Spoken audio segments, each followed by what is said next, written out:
about this sort of stuff, I guess, kind of jump over to San Francisco. Now, this has been talked about on the show a lot of times, the San Francisco Reparations Office. And it's funny, I know this picture because when you go on Getty Images, this is like the only picture you can find with somebody holding a sign that says reparations. So it's always used for anything related to the subject. But the budget deficit office, the budget deficit of San Francisco has eliminated the reparations office. As you may or may not know, they went from we need 7 million per person to a couple million per person, back and forth, 700,000 per person. Couple million. It was up and down, and then they had proposals, and then they had second proposals, and then you sort of didn't really hear about it. I think the last time you heard about it was maybe early in 2023. So let's read this a little bit. The city's budget deficit exploded to $780 million earlier this year. That's insane for one city, by the way. Amid San Francisco's struggle to recover from strict coronavirus closures and restrictions, an exodus of work from home residents and taxpayers, coupled with a rise in crime, outdoor drug use, homelessness, and also it chased away retail businesses. Let's talk about that for a second. So San Francisco said, as many places in California did, close your businesses. If you even open it, we're going to come and close it. We're going to arrest you. The only thing they weren't allowed to close was churches, which was, a stark contradiction to Canada, or a contrast to Canada, because we don't have an actual constitution. So even in California, you can challenge your religious rights in the Constitution and be allowed to open your church. Neither here nor there. But then they said, close all these businesses. Everybody work from home. Under 900 and whatever dollars, we won't send the police after you. We won't chase criminals down. Paul Pelosi can have his creepy guy in his house attack him. But everybody, what's going on here? Now we're in debt. There's crap in the streets. All these businesses are leaving. The Targets, the Starbucks are closing. Everybody's leaving. We've got all this debt. Nobody wants to go back to downtown San Francisco, what we had there. Now everybody who is even coming down there is work from home. You've seen it in Danny Mullen videos. And now they're just like, well, what are we doing? What's the first thing to go, Gary? It's the Office for Reparations. Well, clearly that's going to show that this wasn't a big priority for them in the beginning. And it says, despite these challenges, as Breitbart reported, citing themselves, San Fran leaders were considering reparations for long-term black residents, floating sums in the range of $5 million. Though these were not based on any precise mathematical calculations. Now, Mayor London Breed has cut the program, the San Francisco Examiner reported.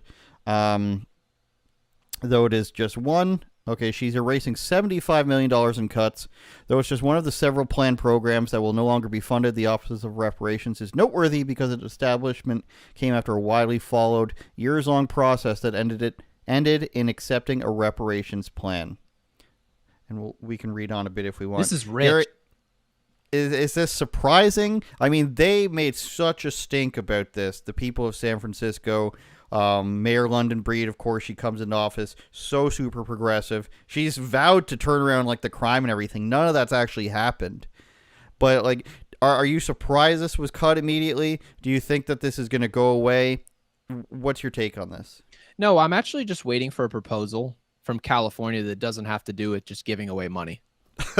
Because I have yet to hear just anything from California that doesn't have to do with reallocation of funds. And that's essentially all you're hearing, because, and for a lot of people, there are a lot of people who don't know, but right now there's also, which just went into effect, called a mansion tax. And for any rich person that sells their house above a certain price, I think it's above $5 million, if I'm not mistaken, they're charging like an obscene amount of money. Now, obviously, how does that relate to the average Joe? Most average Joes just don't care of what happens to rich people, and especially people from California. So they use that money, which is just reallocated stolen funds because taxation is theft, and they throw it to and give it away to a group that has no idea what they're going to do. And now here's the final point that's actually pretty funny here. It says it surpasses $10 million, okay? So they're talking about giving away millions of dollars. What's ironic about giving away money to any person, I think a lot of people recognize here that you still probably can barely buy a house in San Francisco with that type of money. And those people would take that money, and you know what they'd do? They would move out of the state. Sayonara. Sure. You think somebody who's poor living in San Francisco. Okay. Now, I've had no money before.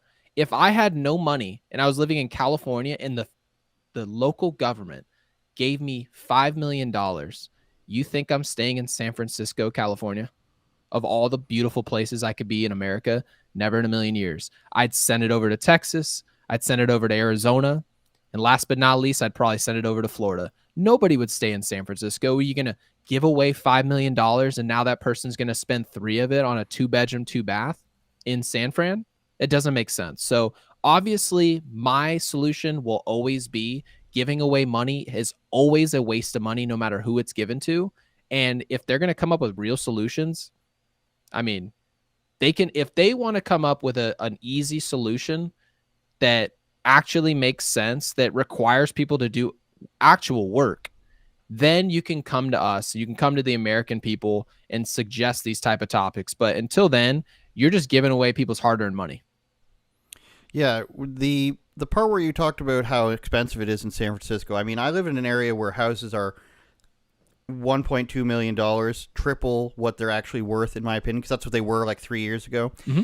And if you're getting taxed like this in San Francisco, your house is worth, $5 million, and you're just facing another 5% increase or 4% increase, and then 10% increase. 5.5% if it's over 10 million, then you're just going to leave. And that's the thing. You can sell your house right now in one of these areas where it's stupidly expensive, and then take the money and move somewhere else, especially in the United States, where I wish I lived at the time, at this time, where you could take, let's say you sell this home for $10 million, and then you can move to an area that's, 200,000 people probably, just as nice, if not nicer, because of the lack of crime and homeless people and feces on the street. Buy a house for a third of the price and pocket the rest of the money. Because I don't know if somebody's going to go, and BlackRock's going to go buy it, but maybe nobody will buy it in San Francisco, but they certainly buy it here. Yeah. People can't buy houses fast enough from here. Then you'll just leave the state. And this idea that they're still going with, which is amazing, that they're still going with tax the rich, even though like everything's super expensive now, so they're not actually that rich. If you have a $5 million home, you probably, either you walked into it. Like, this is the crazy thing about it, is if your property sale exceeds $5 million, if you're just going to move down the street or, somewhere similar in the state, you're not gonna have this huge profit. It doesn't make any sense when the inflation jumps 7% in a year, and your house is theoretically $5 million when it's actually probably like $2 million worth $2 million. You're not getting anywhere, because as soon as you sell that now, you're not going to be able to move anywhere but outside the state. So it's actually going to hurt the state. It's actually going to hurt the people around there to just try to milk money out of these people who have already shown that they're going to stay. If they've stayed till this point, they're probably going to stay. And what are you going to do? You're going to collect 5.5% more from them and say, well, the rich people, they should be paying more. And then what happens when all these rich people leave? Then you're not going to have anybody paying any income tax. Well, you know what's funny, though? They're not actually leaving. Here's what the rich people are doing. The rich people, yeah, some of them are leaving. But what's actually happening is rich people are selling their homes for $15 million. And here's the funny part. The problem with and it's not really that funny, but it's the problem with our housing market is the supply. We have no supply. Mm-hmm. There's no houses for sale right now, because everyone's afraid that, because I know some people think that, okay, the interest rate should come back down to earth, but what if they don't anytime soon? So the way people look at it is, if I sell my home because of this tax, right? I'm scared to sell my home. I end up selling it. Well, what's that rich person going to do? They didn't get rich for no reason. They're just going to rent. They end up just renting. And they're just going to wait around for the housing market to make any sense at all, because they're afraid to get in at a terrible interest rate. A lot of these rich people are in at really good interest rates, and they've been holding on to these homes for 10, 15 years. And that's what a lot of people don't understand. And maybe it isn't fair for people that are my age. I'm 30 now. So by the time you're 30, you're hoping that you can get into the housing market. Well, if you're going to get into the housing market at a 7.5% interest rate, you're buying a home for, like, your mortgage is going to be near $3,000 for a house you really don't even want. So we're at a tough spot here in America, and I'm sure many other places in the world. But, California, per usual, their only solution really is to just talk about the problem. And as long as their voters know that you're talking about the issue, they feel motivated to show up to the voting booth. And that's what California continues to do. People continuously tell me, yes, California is going to eventually, slowly but surely, turn red. And I promise you guys, if you go to California, these people are brainwashed. They have no idea what's being done to them. They never will have any idea what's being done to them, because as many people as you see moving out of California, there's that many idiots out there. There really is. So all you can do is pray for them at this point, and I guess move out. There's nothing else you can do.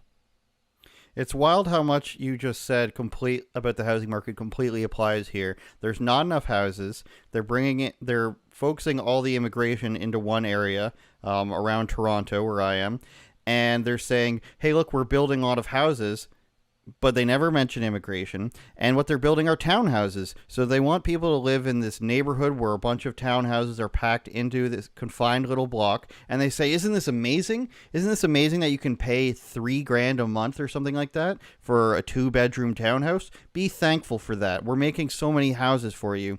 And it's like, no, the people who got in before are lucky, maybe smart, and they're pretty much trapped because, like you said, the mortgages, even if you pay $100,000 down, they're somewhere around, and I've checked, between $3,000 and $4,000 a month, even for a condo.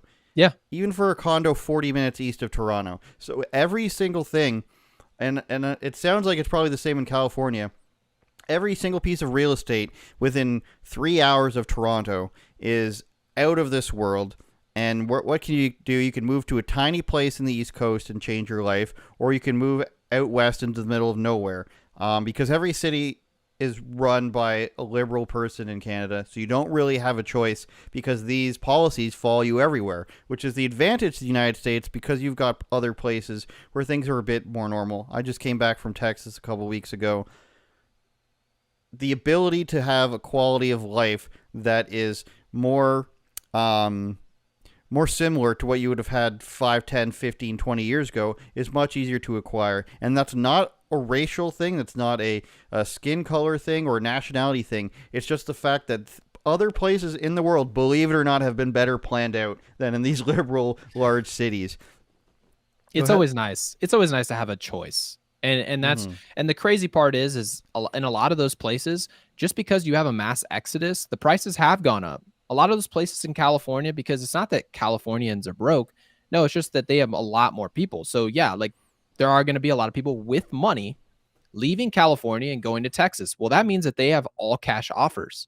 So that small portion of houses that are on the for sale, those houses are being bought up by either banks or people in cash from California. So and those people bring their mindsets right with them as well. It's the reason why you see Texas getting closer and closer to the line in the middle. And it's difficult. And I'm not here to say that people need to be conservative, need to be right wing, anything like that. They could be liberal all they want.